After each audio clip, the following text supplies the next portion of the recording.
Baik, Assalamualaikum warahmatullahi wabarakatuh. Waalaikumsalam warahmatullahi wabarakatuh. Baik, ada Yunita, Rahmat Khairul Nasution, dan juga Zul Hamidi. Ini yang akan praktek 2 orang ustadz dan 1 orang ustazah.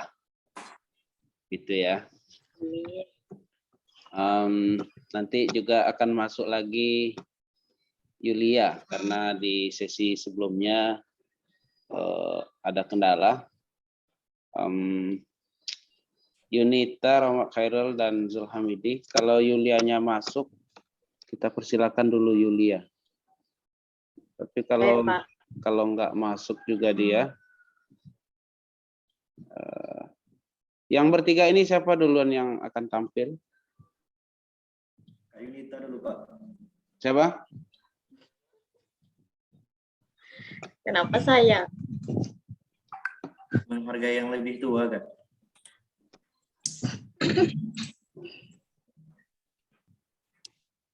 Berarti Yunita dulu ya.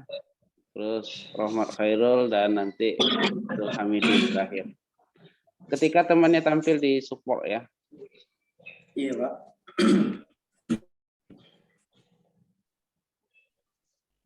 Oke, Yunita sudah siap? Baik, Pak. Sebentar, Pak. Jaringannya. Masih paham jaringan itu, bahwasanya kita ini mau praktek ini. Please, untuk sekali ini agak bener lah jaringan. Ini Budi Samad juga sudah bergabung dengan peci yang gagahnya. Di pondok nampaknya.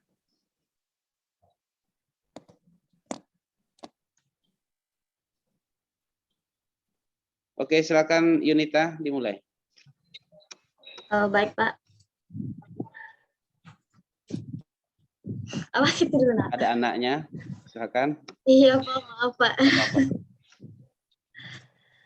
Assalamualaikum warahmatullahi wabarakatuh. Waalaikumsalam. Waalaikumsalam warahmatullahi wabarakatuh. Selamat pagi anak-anak Ibu semua. Apakah pagi, Bu. dalam keadaan sehat? Selamat pagi, Bu. Alhamdulillah, sehat, Bu. Alhamdulillah masih sehat dan semangat belajar, Bu. Baiklah. Apakah semuanya hadir pada hari ini? Yulia, Bu. Hadir. Belum masuk. Oh, Mungkin jaringannya terkendala, Bu. Baiklah. Zulhamidi, kenapa kameranya tidak diaktifkan? Ya, Bu. Baiklah. Sebelum memulai pelajaran, marilah kita berdoa terlebih dahulu kepada anak Ibu Rahmat. Ibu minta untuk memimpin doanya. Sa'id, ikra'ud doa. Bismillahirrahmanirrahim. Bismillahirrahmanirrahim. Doa selesai. Baiklah, pada hari ini kita masuk pada semester 2. Mengenai pelajaran kita pada awal semester ini yaitu tentang Khulafaur Rasyidin. Adakah anak-anak Ibu yang paham tentang apa itu Khulafaur Rasyidin? Siapa yang mengatakan? Saya, Bu. Silakan anak Ibu Hamidi untuk menjelaskan. Khulafaur Rasyidin itu adalah pemimpin setelah wafatnya Rasulullah. Udah, Bu. Sudah. Itu saja. Iya, Bu. Baiklah. Itulah tadi anak-anak Ibu yang sudah dijelaskan oleh teman kita Zulhamidi, yaitu pengertian Khulafaur Rasyidin itu adalah pemimpin umat Islam yang diutus atau mendapat petunjuk dari Allah Subhanahu wa taala untuk meneruskan perjuangan Nabi Muhammad sallallahu alaihi wasallam. Ada berapa orangkah Khulafaur Rasyidin itu, Ananda Budi?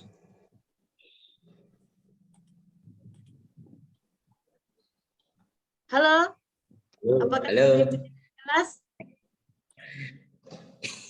Oh, baiklah, mungkin jaringan di tempat anak Ibu Budia Rahman sedang bermasalah. Nggak Anak keluar dia, Bu. berapa orangkah Khulafaur Rasyidin itu? Mana ini orang? Rahman Khairul Nasihan. Ya, Bu. Berapa orangkah Khulafaur Rasyidin itu? Ompek, Bu. Coba sebutkan satu persatu. Yang pertama, nama Khulafaur Rasyidin adalah Abu Bakar As-Siddiq. Ya. Kemudian yang kedua, Umar bin Khattab. Yang ketiga, Utsman bin Affan. Dan yang keempat, Ali bin Abi Thalib, Bu. Baiklah, pintar sekali anak Ibu ya. Nah, itulah Ya. tadi empat sahabat Nabi yang terpercaya, yaitu yang pertama Abu Bakar As-Siddiq, yang kedua adalah Umar bin Khattab, dan yang keempat adalah yang ketiga adalah Utsman bin Affan, yang keempat yaitu Ali bin Abi Thalib. Mereka semua adalah sahabat dekat Nabi yang dikenal dalam membela ajaran agama yang dibawa oleh Nabi Muhammad SAW. Kemudian adapun munculnya sejarah Khulafaur Rasyidin ini adalah ketika Nabi Muhammad wafat pada hari Senin 12 Rabiul Awal atau tanggal 11 Juni 632 Muharram. Coba ulangi lagi kembali, Nanda Ibu Rahmat, tanggal berapakah Nabi Muhammad itu wafat?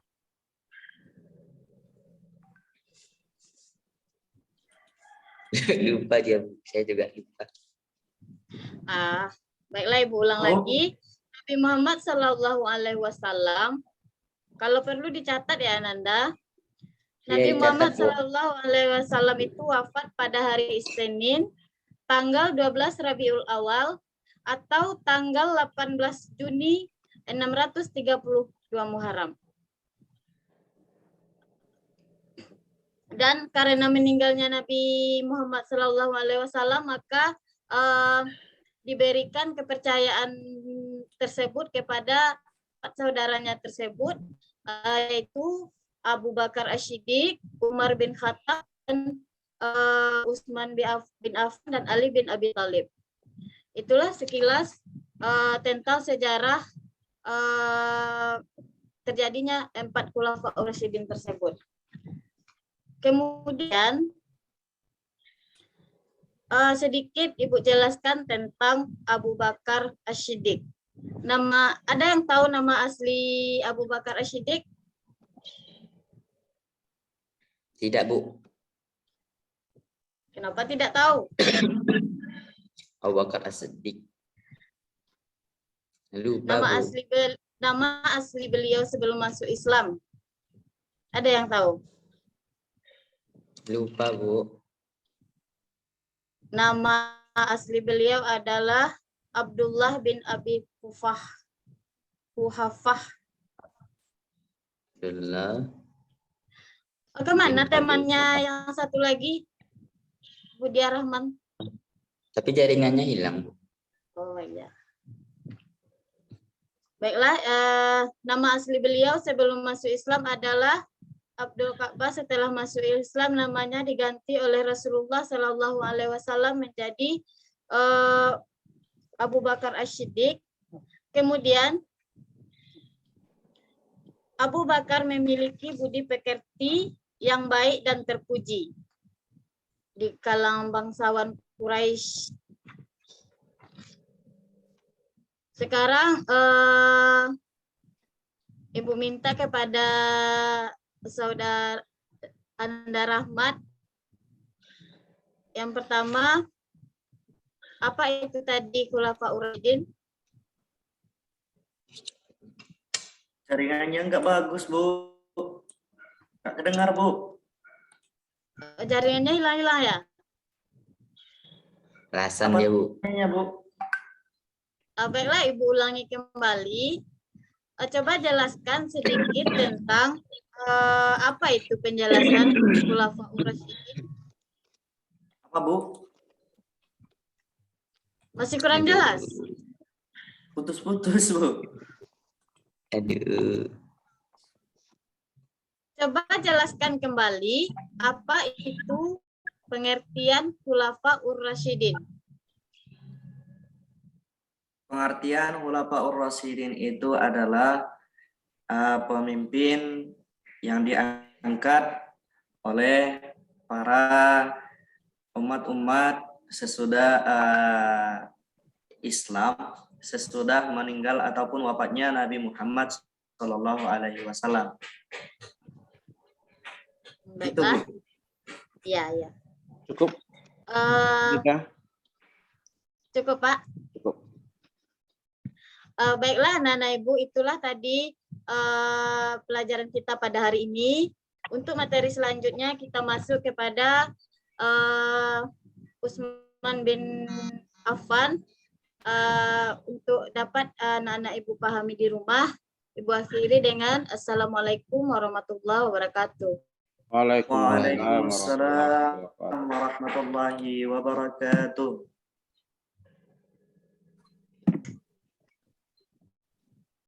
Ini Zulhamidi share screen ya. Salah itu, Pak. Enggak itu tadi mau kirim itu, Pak. Oke, langsung aja ke Zulhamidi ya. Hei, langsung, Pak. Bismillahirrahmanirrahim. Assalamualaikum warahmatullahi wabarakatuh. Waalaikumsalam warahmatullahi wabarakatuh. Selamat pagi Anda semua. Selamat pagi, Pak. Bagaimana kabarnya? Alhamdulillah Pak. sehat, Pak. Alhamdulillah. Sudah hadir semua anak-anak Bapak ini. Masih ada satu lagi, Pak. Ya, kenapa kira-kira itu sudah hadirnya? Mungkin karena jaringan. Salah jaringan, Pak. Ya, mungkin, Pak. Baik. Untuk mempersingkat waktu, Ananda, kita langsung saja sebelum mulai pembelajaran kita bacakan basmalah sama-sama. Bismillahirrahmanirrahim. Bismillahirrahmanirrahim. Baik, jadi Ananda semua, pada hari ini kita melaksanakan pembelajaran secara daring ya, online. Materi kita pada hari ini adalah sholat fardu. Sholat fardu. Nanda Yunita, berapa kali kita melaksanakan sholat fardu dalam sehari? 5 kali sehari semalam, Pak. Oke, bagus sekali. Rahmat Khairul, apa itu yuk? Yang sholat fardu yang 5 itu? Subuh, zuhur, maghrib, sama isya, Pak. Bagus sekali jawabannya. Jadi kita akan mempelajari apakah yang dimaksud dengan sholat fardu, apa dasar hukum sholat fardu, apa syarat wajib sholat fardu dan syarat sah daripada sholat fardu. Di buku LKS kita sudah ada situ, kita pelajari bab yang kelima. Anda silahkan lihat di buku LKS masing-masing ya. Di situ di halaman 56 pengertian sholat fardu. Sholat fardu secara bahasa itu artinya adalah doa ya. Jadi ketika kita melaksanakan sholat, pada hakikatnya itu kita sedang berdoa kepada Allah ya. Itu arti sholat fardu secara apa? Secara bahasa. Bahasa. Adapun pengertian sholat fardu secara istilah ya, yang kita dapat pahami, sholat fardu itu adalah beberapa perbuatan dan ucapan yang tertentu yang diawali dengan takbiratul ihram dan diakhiri dengan salam. Bapak ulangi, salat fardu secara istilah itu beberapa perbuatan dan ucapan yang tertentu yang didahului dengan takbiratul ihram dan diakhiri dengan salam. Coba saudara Rahmat Khairul, Ananda Rahmat Khairul ulangi kembali pengertian salat fardu secara bahasa. Iya secara bahasa dulu. Apa pengertian salat fardu secara bahasa?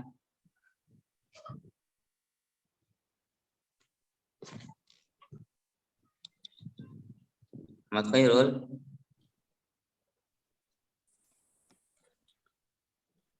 Rahmat Ya, Khairul terdengar lagi suaranya. coba-coba background ini. Oke, kalau begitu Jadinya kita putus-putus, Pak. lanjut dulu ke Ananda Nita. Apa Ya, itu Pak. tadi salat fardu secara bahasa? Salat fardu secara bahasa adalah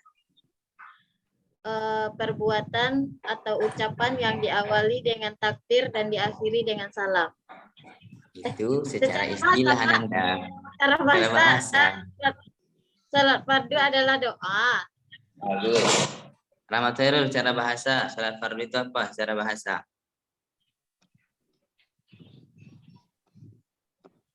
Salat fardu secara bahasa ialah perbuatan yang Secara istilah lagi, dimulai. secara istilah. Secara istilah. Hah?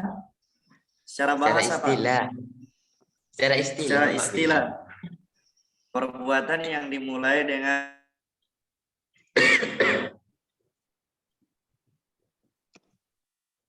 Aduh, Rahmat Khairul ini jarik banget jaringannya ini. perbuatan yang Kenapa dimulai enggak pindah dengan dulu membaca Rahmat Khairul? dan diakhiri dengan salam, Pak. Nah, bagus sekali. Ini jaringan si Rahmat ini jelek banget ini di situ. Misalnya cari tempat yang agak tinggi ya. Biar jaringannya itu bagus. Baik, itu dah pengertian salat fardu secara bahasa dan istilah. Jadi Anda sudah tahu tadi kan. Yang Bapak ingin tanyakan, apakah anak kecil itu wajib sholat? Ananda Yunita, anak kecil wajib sholat? Tidak, Pak. Kapan seseorang itu wajib sholat? Setelah dia balik, Pak. Bagus. Ahmad Khairul.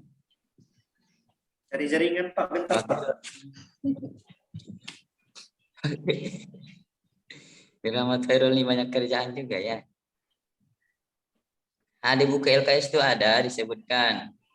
Nah, ketika anak sudah berumur 10 tahun, kita sudah mesti menyuruhnya untuk melaksanakan sholat.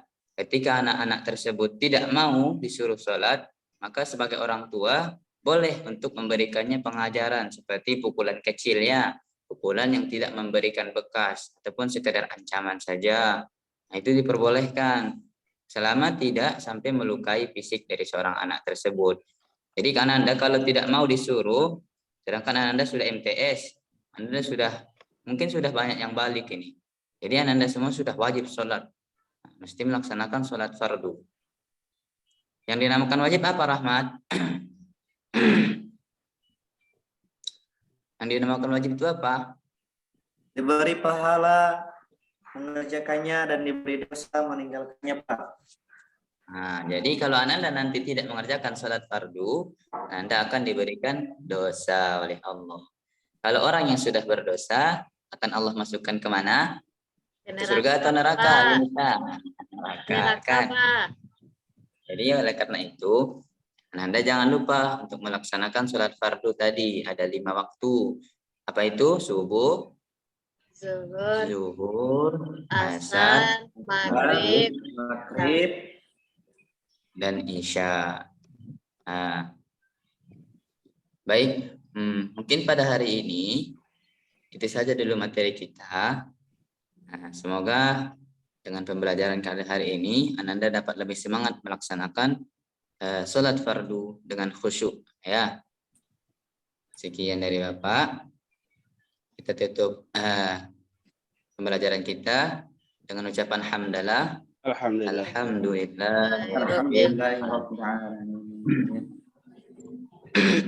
Oke, Zulhamidi.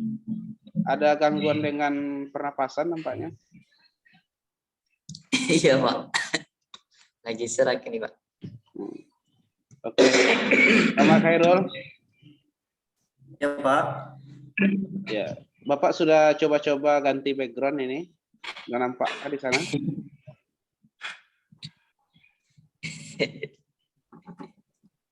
Oke. Khairul setelah ini ya. Cukup 5 menit Ya, Pak. saja ya. Cari Pak. Silakan. Assalamualaikum warahmatullahi wabarakatuh. Selamat siang kita semuanya. Warahmatullahi wabarakatuh. Yang Pak. Di hari yang berbahagia ini mungkin kita hanya sekedar bisa bertatap muka, berkumpul dalam forum pembelajaran di rumah saja gitu, Ananda semua. Namun walaupun seperti itu, Bapak tidak lupa mengingatkan untuk kita semuanya untuk selalu meningkatkan kualitas baik dia cara belajar kita, mutu belajar kita, walaupun kita hanya rumah masing-masing saja ya. Untuk kemarin kita sempat diliburkan karena ada istilah Idul Adha. Bagaimana proses kurbannya di sana? Apakah lancar? Ananda Lancar, cerita. Pak. Lancar, Pak. Lancar, Pak. Apakah jawinya tidak melompat-lompat? Jawinya melompat sekali, Pak. Sekali lompat saja. Sekali lompat langsung jatuh, Pak. Sebelumnya kan ada kata ataupun isu dari orang bahwasanya kalau jawi-jawi yang susah untuk dikurban, katanya orang itu orang yang mengkurbankannya kurang ikhlas gitu kan. Bukan itu sebenarnya gitu. Terkadang jawi itu memang seperti itu perang gitu kan. Ya Hamidi, jangan bilang seperti itu, tidak boleh. Kadang orang yang sudah mengkorbankannya sudah ikhlas banget. Bukan dengan sekedar lewat hatinya saja dia korbankan. Iya. Iya, Pak. Ampun, Dia Pak. sudah berkorban dengan seluruh jiwa raganya gitu kan. Iya, Pak. Dan untuk selanjutnya pembelajaran kita hari ini Bapak bakalan mengirimkan slide. Bapak bakalan men-share slide hari ini. Nah, untuk pembelajaran kita hari ini yaitu tentang kurban. Pembelajaran kita hari ini kurban dengan akikah gitu kan. Namun yang Bapak bahas di sini di pertemuan pertama ini sesudah Idul Adha ini Bapak bakalan membahas dulu tentang yang kurban. Apa itu kurban Hamidi? Bisa dibaca di slide-nya. Bapak belum ganti slide-nya. Slide-nya slide yang kedua. Slide-nya belum nampak. Slide-nya ada, Pak, tapi ya, yang keduanya. Nah, Udah. kurban menurut syariat sesuatu yang disembelih dari binatang ternak yang berupa unta, sapi, dan kambing untuk mendekatkan diri kepada Allah. Yang disembelih pada hari raya Idul Adha dan hari Tashri. Itu pengertian kurban, Pak. Itu dia tadi pengertian dari kurban. Apakah bisa didengar tadi Yunita atau bisa dibaca juga di dalam slide yang Bapak kirimkan? Nah, di sini kan sudah Bapak kirimkan beberapa konsep tentang kurban gitu kan, mulai dari pengertian, syarat-syarat kurban, kemudian waktu kurban kapan, kemudian orang yang berhak menerima kurban itu juga siapa gitu. Jadi yang Bapak tanya di sini sebelum kita lanjut kepada materi kita, Ananda semuanya apakah tahu kapan awal pertama kali kurban ini dilaksanakan di atas dunia? Coba Ananda Yunita. Tidak tahu, Pak. Tidak tahu. Kami gimana? Apakah sudah pernah mendengarkan cerita kurban? Kapan kira-kira? Di zamannya Nabi Ibrahim dan Nabi Ismail, Pak. Zamannya Nabi Ibrahim dan Nabi Ismail. Iya. Pertama kali disyariatkannya pada waktu zamannya Nabi Ibrahim dan Ismail. Namun sebelum Nabi Ismail dan Ibrahim juga pernah kita dengarkan cerita Kabil juga Habil tentang mereka memperebutkan seorang wanita, yaitu pada saat itu tidak boleh istilah menikah berpasang-pasangan. Jadi disitulah awal pertama kali kurban siapa yang diterima Allah itu nantinya yang bakalan dinikahkan dengan iklimah, yaitu si gadis cantik itu tadi gitu kan. Nah, itu dia tadi tentang sejarah awal pertamanya kurban di atas dunia ini gitu. Jadi untuk hari ini bahaskan kalian untuk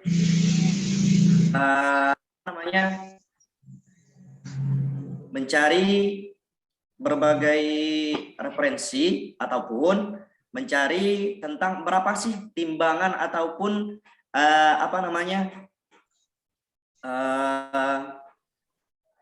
ukuran daripada hewan kurban ini yang dikasihkan kepada masyarakat, apakah dia berbagi rata, ikut kurban juga sama dengan yang lainnya atau bagaimana. Dan tugas ini Bapak tugaskan dikumpulkan nanti pada saat pertemuan tatap muka. Jadi tugas kalian yaitu mencari berapa timbangan ataupun kadar ukuran daripada binatang kurban yang dikasihkan kepada masyarakat dan si pengkorban.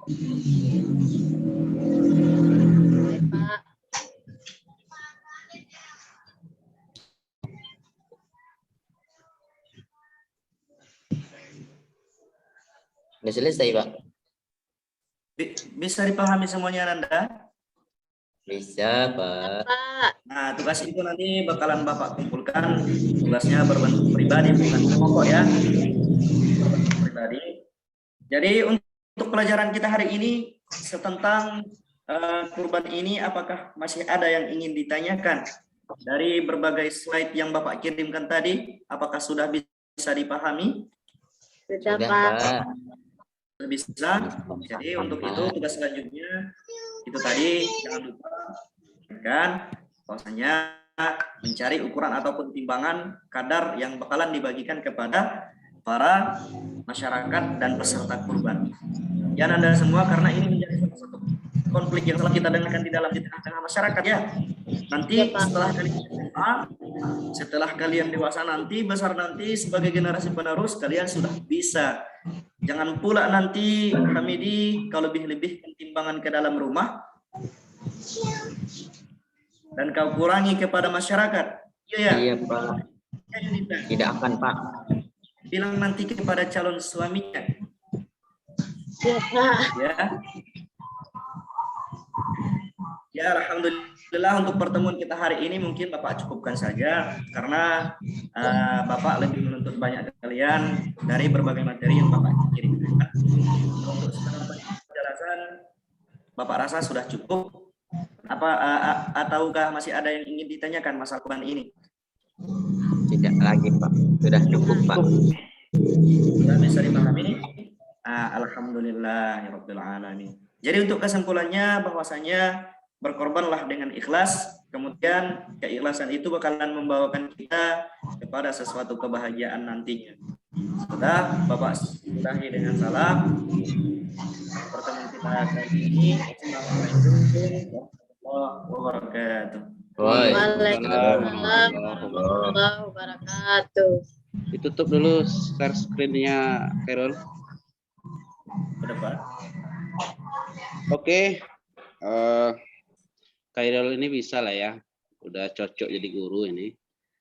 Mungkin yang belum itu jadi ayah belum ya. Cocok juga, Pak. Udah cocok juga ya. Udah siap juga dia ya, cuman belum mampu kayaknya ya. Oke, kita beri kesempatan untuk Johnny Depp 5 menit. John. Mic-nya belum hidup, John. Cuma 5 menit, Pak. Ya, cuma 5 menit. Siap, itu selesai. Silakan, John. Oke, baik. Assalamualaikum warahmatullahi wabarakatuh. Waalaikumsalam warahmatullahi wabarakatuh. Baik anak-anak semua, kali ini kita karena waktu kita sangat singkat, jadi soal absen dan soal-soal hal lainnya kita skip aja. Kita sekarang menjelaskan tentang kurban dan akikah. Kebetulan kita sekarang masih dalam suasana Dzulhijjah atau suasana Idul Adha, maka sangat tepat sekali materi kita pada hari ini membahas tentang akikah dan kurban.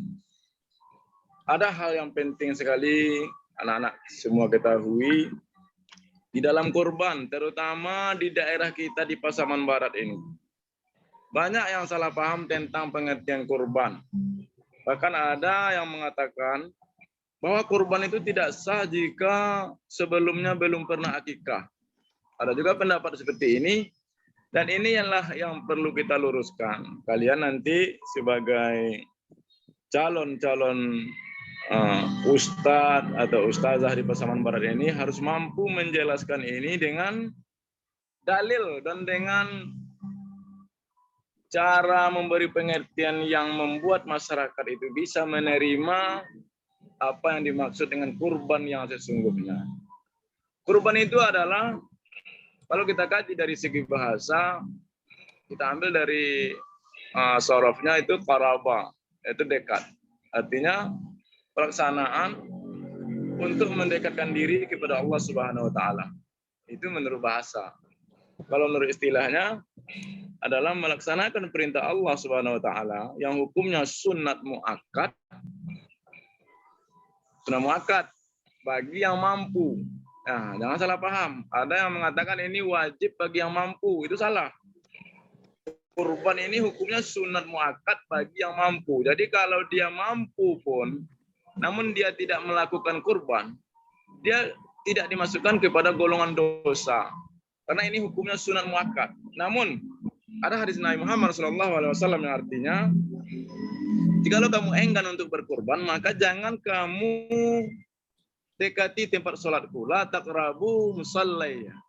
Jangan kamu dekati tempat sholatku. Artinya ketika kamu mampu tapi enggan berkurban, jangan kamu dekati tempat sholatku. Artinya bahwa Nabi Muhammad SAW telah menganggap orang ini di dalam ilmu bayannya, yang telah menganggap orang yang tidak mau berkurban ini adalah orang yang secara tak langsung sudah keluar dari tatanan ajaran agama Islam. Sudah tidak diakui Nabi lagi sebagai umatnya. Kenapa? Karena hanya orang non-Muslim yang dilarang oleh Nabi Muhammad untuk datang ke masjidnya. Artinya bagaimana? Di sini timbul lagi apa? Timbul banyak pertanyaan. Tadi Islam menyatakan hukumnya sunnah muakkad. Sekarang dihukumkan menjadi seolah-olah keluar dari agama bagi yang enggan. Nah, maksudnya begini. Bagi yang mampu untuk berkorban, namun hartanya ini masih ada guna untuk yang lain. Contoh sekolah anak, kuliah anak, atau keperluan-keperluan lain, maka inilah yang dimaksud dengan sunnah muakkad. Namun karena dia sudah mampu, tapi enggan berkurban karena pelit, nah inilah yang dimaksud Nabi, la taqrabu hazim sallayya. Jangan kamu dekati tempat sholatku. Artinya, sunnah muakkad memang hukum kurban ini, namun bisa-bisa wajib atau fardu ain bagi orang yang memang pantas atau karena pelitnya aja makanya dia tidak melakukan. Nah, ini terjadi ketimpangan-ketimpangan dalam hukum ini. Memang banyak masalah dalam kurban ini. Sebetulnya tidak sampai waktu kita kalau sekitar 5 menit, tapi sekedar rangka-rangkanya saja. Besok insya Allah kalau ada waktu kita sambung lagi. Kurban tidak ada hubungannya dengan akikah. Akikah adalah kewajiban seorang ayah atau sunnah muakkad bagi seorang ayah untuk anaknya yang baru lahir sebagai pengikat. Akikah ini artinya pengikat. Sebagai pengikat nama anak juga tujuannya memberitahu kepada masyarakat kampung bahwa anak kita sudah lahir. Itu akikah. Ini kewajiban sunnah muakkad bagi ayah. Nah, kalau kurban itu sunnah muakkad bagi diri kita sendiri. Jadi nggak ada hubungannya. Andai pun nanti belum kita akikah, ketika kita sudah mampu untuk kurban, silakan berkurban. Jadi anak-anak nanti harus mampu memberikan penjelasan kepada masyarakat yang awam bagaimana kaitan antara kurban dan akikah. Jadi itu secara ringkas tentang definisinya saja. Kemudian untuk rukun-rukunnya barangkali anak-anak bisa melihat di yang buku yang kita pelajari sekarang. Rukun penyembelihan yaitu mesti orang Islam. Ya. Binatang yang disembelih adalah binatang yang masih hidup dan halal dagingnya. Itu kita sudah tahu. Kemudian alat yang digunakan itu mesti tajam. Artinya ada hadis mengatakan ketika lewat dari 3 kali sembelihan, belum dia putus hukum dan hurinya, maka itu hukumnya makruh. Ya. Kita lihat praktek sekarang di mana-mana, terutama di kabupaten kita ini banyak sekali yang icihannya itu, irisannya itu seringnya. Bahkan ada yang di kapak, Nah, kalau kita ambil majasnya dari hadis tadi, bisa jadi hukumnya haram. Ya, namun hati-hati, haramnya itu bukan kurbannya yang haram, penyembelihannya haram. Artinya dosanya itu didapati oleh orang yang menyembelih. Itu maksudnya. Yang kurban tetap dihukumkan menjadi sunat muakkad. Makanya kalau mau menyembelih korban, jangan asal-asalan, dipelajari dulu baik-baik. Perlu kita ketahui bahwa kalau seandainya sapi atau kerbau itu disembelih di atas di atas jakunnya itu, di atasnya. Kalau unta di bawahnya. Karena hulkum dan huri sapi itu di atas jakun ini dia tipis kulitnya ini. Sangat tipis dengan batas kulit. Jadi cepat ketemu hulkum dan huri itu. Dan ini jarang diketahui orang. Makanya menyembelih kalau sapi atau kerbau itu usahakan di atas jakunnya ini. Cepat ketemu hulkum hurinya sehingga cepat putusnya. Yang paling sahihnya, yang paling bagusnya 1 kali sentuhan putus. Oke, Itulah, pahalanya besar. Oke, Jan. Cukup, Jan. Ya udah, Pak.